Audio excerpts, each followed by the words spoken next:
Hi folks, thanks for joining us at Freedom Forest, our 3 acres in the southeast of England, where myself and Dan are trying to be as self-sufficient in our food needs as we possibly can. Today's video we're going to give you a quick update on our food forest. It is mid-summer now and everything is looking beautiful, and we have got so many lovely fruits on the trees and bushes. So we're going to take a little tour around and see how it's all looking. As you can see behind me here, this apple tree is looking absolutely amazing. It is covered in apples. This one is one of our most productive year in, year out. Love this apple tree. We've got a few more apple trees down here. This is a later variety, but we've got 2 earlier varieties down this side. This is our earliest apple tree. It's an Irish peach, and it has been completely laden in fruit. It has dropped or lost quite a lot of fruit as well now.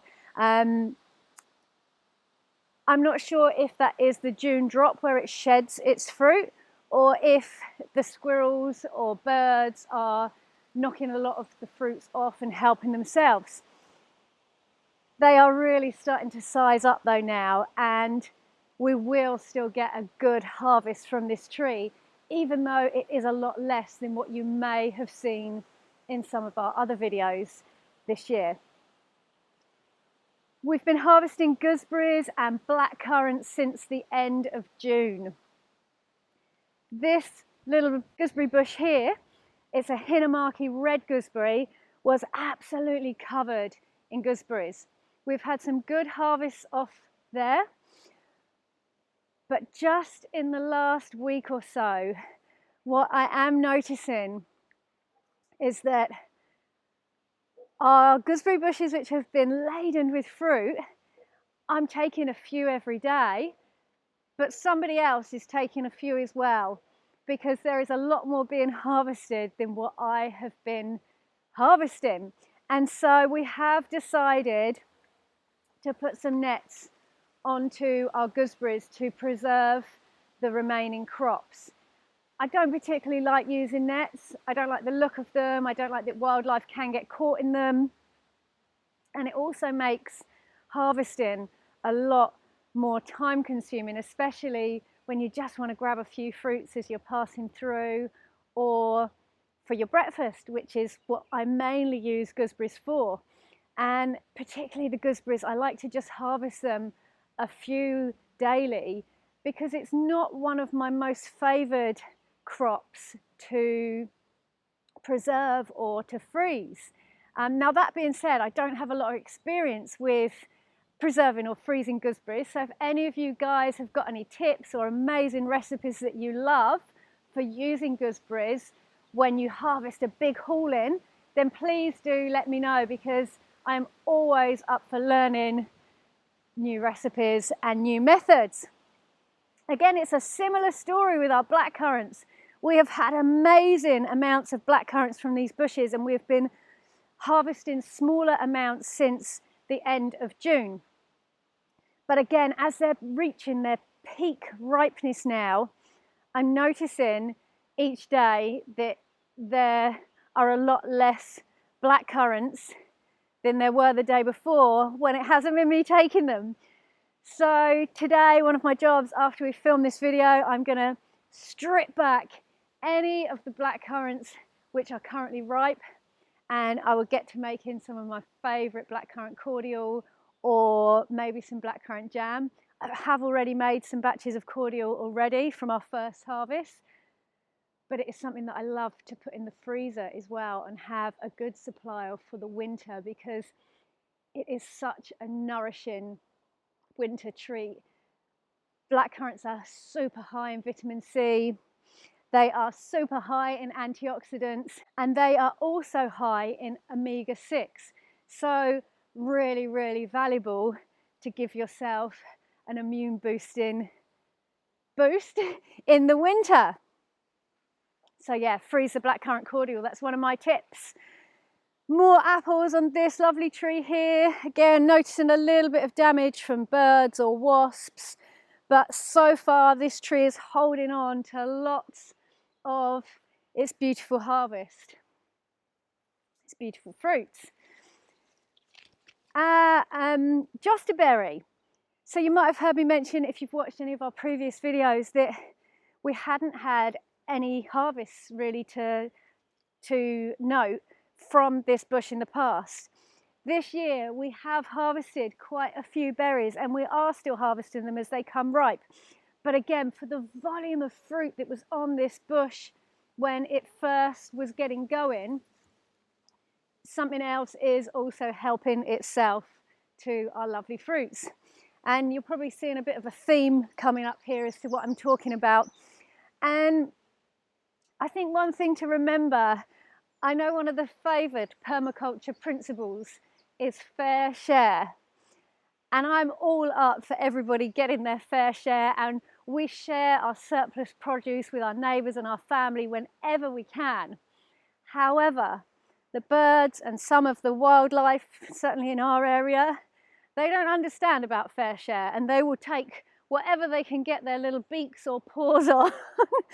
So that is another reason why, in terms of trying to be self-sufficient, we always overgrow. And probably to some people it may look like we grow way too much food just to feed ourselves, but that is to help bridge some of these things that I'm mentioning about crop loss, and that can be to wildlife, to nature, or it can also be to weather conditions. So that is a great reason why, if you can, always grow more than you think you need, because you will always find friends and family that will happily take any surplus off your hands. And that is actually one of my favourite things about growing. When I do get to share our produce, it really lights me up inside. Over here, we have got our wineberry, which is spreading and starting to produce its flowers and fruits. And I love these little berries. They're quite different. They almost have a sticky texture. And I found certainly last year when we had our first notable harvest that they didn't seem to be touched by the birds. So really valuable crop. We tried to create some space in this area to actually let that spread, because we've been told by our food forest friends Ruth and John that their wineberries would take over their food forest if they would let them. So I'm really happy to create a bit more space for that one to spread and grow, because I would love to have more wineberries. Once the gooseberries and blackcurrants are finished, the next berry that we start to harvest is usually our blueberries. And we have got 4 blueberry bushes in the food forest. 3 of them are well covered in berries again this year. Our pink lemonade over there isn't cropping very much this year, but we did have some good fruit from it last year, so we'll let it have a year off. This is one of our earlier varieties of blueberries, and some of the fruits are just starting to blush a little bit, as is the same with one of our bushes over here. This is another early variety, and then the small bush this side is a later variety, and you can just see some colour starting to come. Last year we had great harvest of blueberries, and I did net the berries as well. So I will be netting the blueberries again this year. In fact, I'll probably get on that really soon. Another tree which is looking like it's going to give us lots of beautiful fruit is this plum tree here, and you can actually see we've got a few just starting to change colour and look beautiful. This is only a small tree, and over the last 3 years it has given us a lot of fruit. Last year we didn't get so much. The year before it was covered like this. It probably has got a bit too much fruit on for the size tree, but I'm kind of all for letting nature do what it wants to do as well. So looking forward to plums this year. This area we're working on, this is our kind of regenerated area for this year. We've put quite a few new plantings in. We're seeing what works. We're seeing what is happy in this area. I did mention in our previous video, it hasn't turned out exactly as I was thinking, but it is taking shape exactly as it is supposed to. So I'm really happy to go with that. We are now harvesting the first of our summer raspberries as well. And we do find with the summer raspberries, much like the theme of the other things I've been talking about so far, the birds do tend to pick off our summer raspberries far more so than our autumn raspberries. And that is why this big patch behind me here is all autumn raspberries. That is why we favour autumn raspberries and we grow more of them, because we've found over the years that we get a much more consistent harvest from our autumn raspberries, making the space that we give them much more valuable. We've got salvias, which I am just loving. They're one of my favourite flowers. They add such beautiful colour, the scent. You can use them as well. I'm actually thinking when I make my next blackcurrant cordial, I might also add some of the salvia flowers to it as well and just see if I can taste them, because they've got quite a blackcurranty kind of scent to them anyway. It might be interesting to see if I can notice any different. Midsummer and a lot of our Mediterranean herbs are flowering now. This is oregano here, and I just love how the oregano flower has these two tones of purple in it at different stages. We've got flowering thyme down here as well, and the insects just love the herb flowers. So that is something which is super important, because one thing I have been receiving a few questions about and hearing people talk about recently is that since the beginning of spring, there has been a noticeable drop in the number of insects and bees that are being noted. And that is quite worrying. But for me, it just points out that we need to do everything we can to create space for these insects and create the conditions that these insects need. And for me, if that means leaving a few more things to flower or planting more flowers, then that is exactly what I'm more than happy to do, because who doesn't love looking at more flowers anyway? As to why we're noticing a quite serious drop in insects at the moment, I'm not too sure. It could be weather conditions, potentially, with all the wet season that we've had. It could be increased use of crop chemicals, glyphosate, because I do appreciate for the farmers, with the wet year we've just had previously, it must have been a very difficult growing year. However, they do affect our insect population, which should be taken note of a lot more than I feel it is. There's things like 5G that there's talk about how that can affect homing devices of bees. It could be any of these things. It's hard to prove, but personally I feel the best thing we can do is create habitats for them that they will love and appreciate. Because what I can say here is we are still seeing lots of ladybirds, lots of bees, lots of other insects, maybe not quite as many as normal, but they are still here. And I put that down to the fact that we are surrounded with beautiful woodland, and we also have this amazing food forest and lots of organically grown forage for the bees, the butterflies, and all of the other insects to enjoy as well. So round here, I'll just move our little seating area that we have just been enjoying a glass of our blackcurrant cordial on, because one of the crops I would like to talk about that I'm really happy with in our food forest is St. John's wort. And I have this lovely patch of St. John's wort right here, often known as the sunshine herb, and that is because it has these beautiful sunny flowers. I'm so happy that I have had my first harvest of St John's wort already this year, and I've got a nice big jar of dried St John's wort which I will use in teas, and maybe with this second batch of St John's wort I might make some tinctures also. I'll definitely be drying some more. St John's wort to me is a really valuable herb.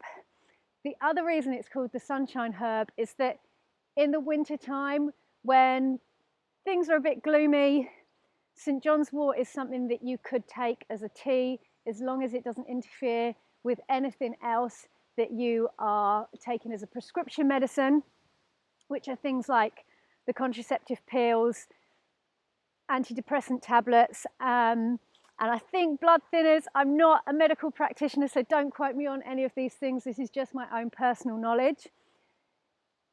If you are not using any of those types of things or other medicines that could interfere, St John's wort really does give you a burst of sunshine in the middle of winter. You don't have to be depressed to take that. You may just need a little pick-me-up. It is also a really good herb, I believe, to help repair nerve damage. And so that is another reason why I love this herb. And I'm sure it has many other uses and benefits that I am still learning about. The other reason why I feel particularly privileged to be able to grow this here is because I'm hearing more about it being difficult to get hold of. Particularly, I'm aware in Ireland, you can only get St John's wort on prescription nowadays, which, I don't know, that seems a little bit over the top to me. I appreciate that we need to be careful with contraindications that can be a problem with herbal medicines, but from my studies of St John's wort and when I participated in a herbal medicine course a few years ago, there are actually very few studies on St John's wort that showed that it had any significant issues. This is just, I'm not saying that my knowledge is completely across the board. This is just what I was taught by a very experienced herbal medical practitioner. I love St John's wort. It will always have a place in my food forest now. It is a perennial herb. I planted it for the first time last year. It came back. I have sown more from seed and I've added more to the food forest this year. So hopefully in years to come, I will have even more St John's wort to enjoy and share with anybody that may need it. We have also had our first harvest of apricots from the food forest, from our other apricot tree over here. Now, whilst that tree itself isn't looking its best this year, we have had a really nice big bowl full of apricots from that tree, and I believe that is an early variety, and this apricot tree here is a mid-season variety, so we will be harvesting the apricots from this tree really soon, hopefully. The roses that I planted over winter have been looking beautiful in here. Another lovely addition of flowers which I am really happy to be including into our food forest. I've seen lots of bees on the flowers, and in the future I will be using them for teas and other medicinal purposes as well. So these roses are a very, very welcome addition to our food forest. Lavender also down there. I'm really trying to include as many flowers as possible to help all of our insects. This is dill here, and as you can see, there's not really anything left to harvest on this dill, but the importance of letting it flower is the reason why it is in this bed. We'll let it flower. It may well hopefully self-seed and give me more dill in this area when the conditions are right. But like I was saying about the other herbs, insects absolutely love them. So It's all about the bees and the butterflies and the insects. I hope you've enjoyed seeing this update tour of our food forest today.